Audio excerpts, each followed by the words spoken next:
The Wind River Indian Reservation, my hometown. When I see the mountains, I see the foundation of love, warmth, and happy memories.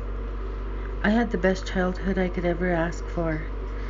I grew up on my grandfather's ranch until I was 10 years old.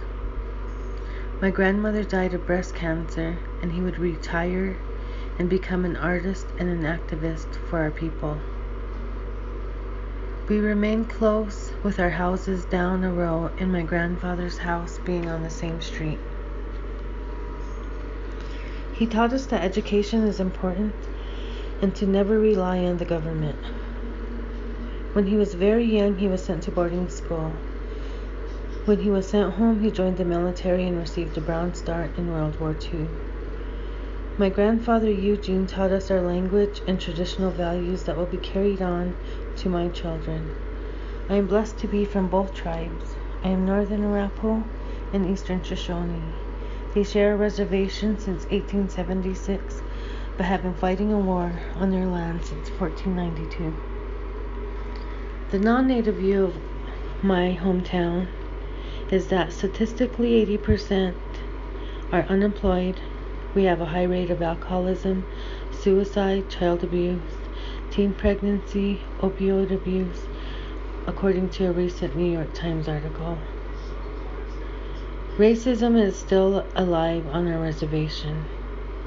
In 2018, they used hundreds of officers from the National Park Service and other federal agencies to reduce crime in a couple reservations.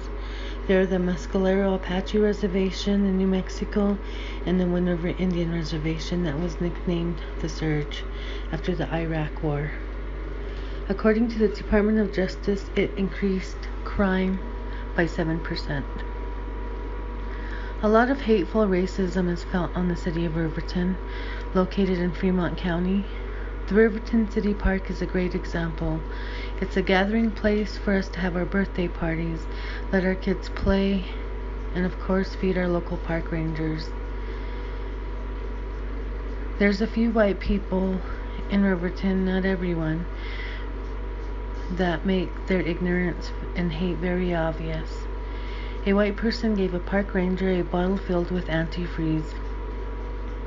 When the native guy thought he was being generous to him, he was trying to murder him. The white guy was not charged with this murder and the native passed away. It impacts our lives, culture, and self-worth. Their system is very biased to natives in that area that disempowers us and puts us at risk. The different tribes who were historical enemies fighting for equal job opportunities, healthcare, education, and safety from violence within our systems. In 2015, a Riverton City Park employee shot and killed 2 men at the Riverton Detox Center, killing them as they laid in bed to recover from alcohol. He was charged with 1 count of first-degree murder, 1 charge of attempted first-degree murder. On July 29th, he was sentenced to life in prison without parole for the murder of the 29-year-old Arapaho man.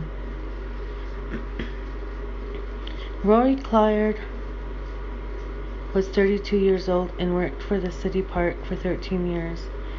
Clyde admits that he had been considering killing people he referred to as park rangers. To be able to see both perspectives as being part of a tribal community and understand the family bonds and view on family, community, and individuality and spirituality,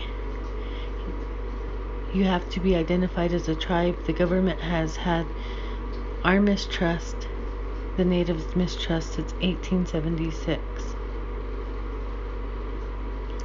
There is no death, only a change of world. Chief Seattle, Squamish Chief.